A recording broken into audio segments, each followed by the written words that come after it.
Ladies and gentlemen, once again, welcome to the Kakasungura YouTube channel. Now, I want to say a big thank you to those who supported us in the project of building a house to the widow whose daughter has left with her 10 kids, you can imagine, without food, without a house, without anything.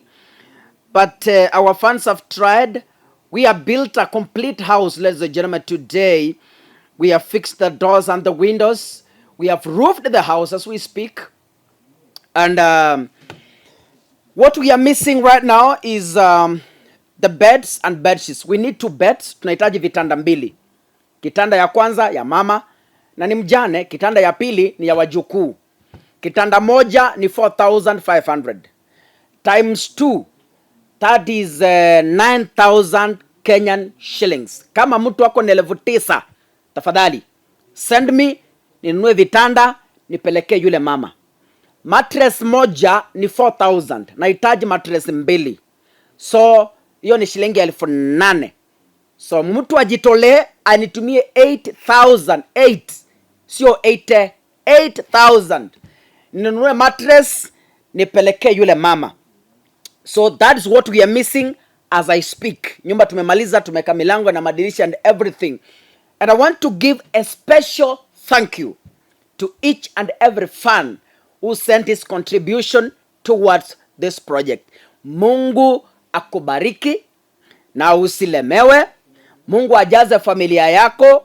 Mungu akulinde na mahali zilitoka. Mungu ajaze tena. So I'm hoping by tomorrow we'll be having 2 beds and 2 mattresses. I believe in God. Kwa sababu mahali tumetoka ni mbali. Hatuwezi jenga nyumba tuache mama kilala chini. Haiwezekani. No.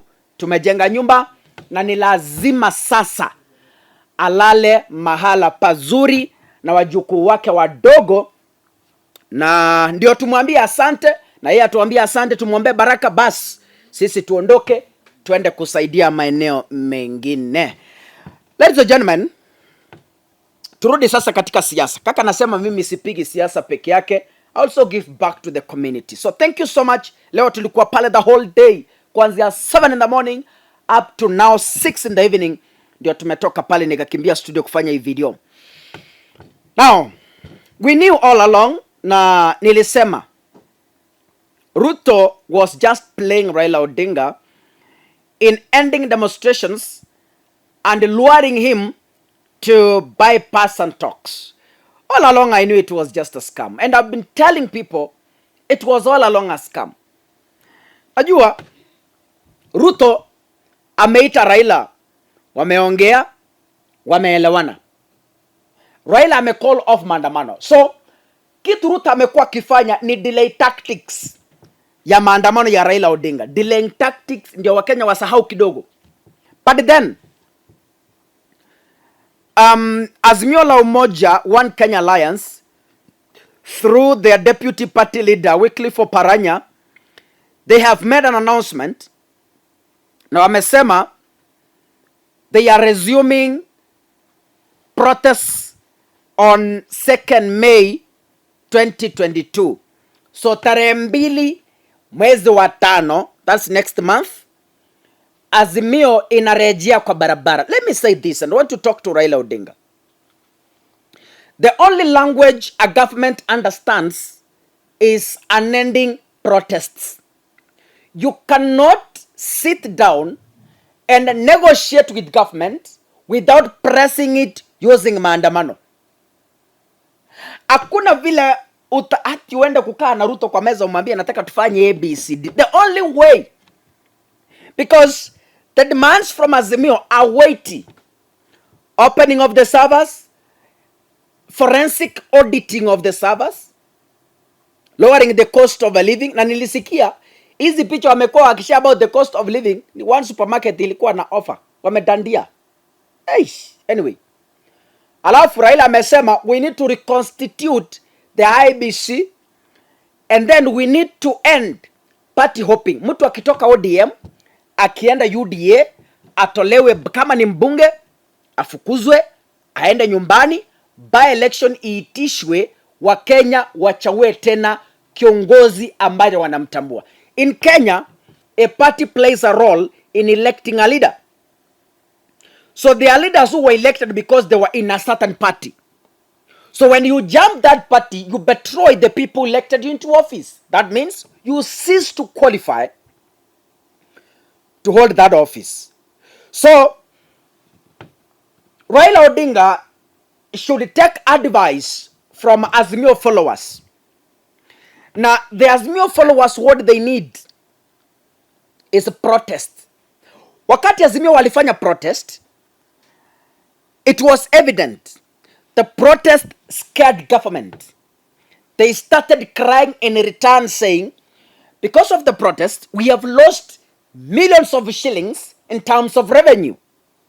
Nairobi, the capital city, the heartbeat of Kenya, lost millions of shillings because of revenue. People could not open their businesses. And Azimio should now stop what we call boardroom talks. Why? The boardroom talks paints them as people with no direction. Now see, Kenya Kwanza is now humiliating them. How I could wish Baba could have stick to the protests. Right now, Zakayo angekuwa ashashuka chini. Baba angekuwa ameshikilia maandamano from the word go. Baba angekuwa amesema liwe liwalo, mimi I'm not calling off the maandamano. Right now as we speak, Ruto angekuwa amesuccumb to the pressure. But anyway, the return of maandamano on 2nd May is terrifying news to Kenya Kwanza. Terrifying news. If you want to cripple a government, make every effort to seal revenue generation. Once you do that, you totally cripple government. Because in Kenya, much of the government services, they run through the daily collection of revenue. If you cripple the daily collection of revenue, then you cripple a number of government services. Once you do that, then it means government is not running. And when government is not running, all the blame, all the failure returns to the president. But let me say this as I finish my video. Finally, I want to tell you this. Finally, Ruto will abandon the hardliners. Because when this economy will crumble, the hardliners will be nowhere to be seen. Ruto will stand alone. If Kenya comes down, the hardliners, not even Rigathi will be there. Ruto will stand alone as the president to explain what happened. Because of that fear, it will force William Ruto to abandon Rigathi, to abandon Ichung'wah, and other noisemakers in Kenya Kwanza to face Raila alone. Finally, that will happen. Ruto is only playing tactics on how to leave these guys. Moi was forced to do the same. Mwai Kibaki was forced to do the same. Uhuru Kenyatta was forced to even ignore William Ruto to go and face Raila Odinga for a handshake. But then, Raila must know, Azimio followers do not want a handshake. The only thing we want, saba ifunguliwe, forensic audit ifanywe, then ukweli ukuje. Kama ni baba amechukua kura, tupeleke yeye statehouse, tumukalishe kwa kiti, tupeye Biblia, aseme I Raila Amolo Odinga. Kazi ishe, tusonge mbele. God bless you, ladies and gentlemen. See you in the next video.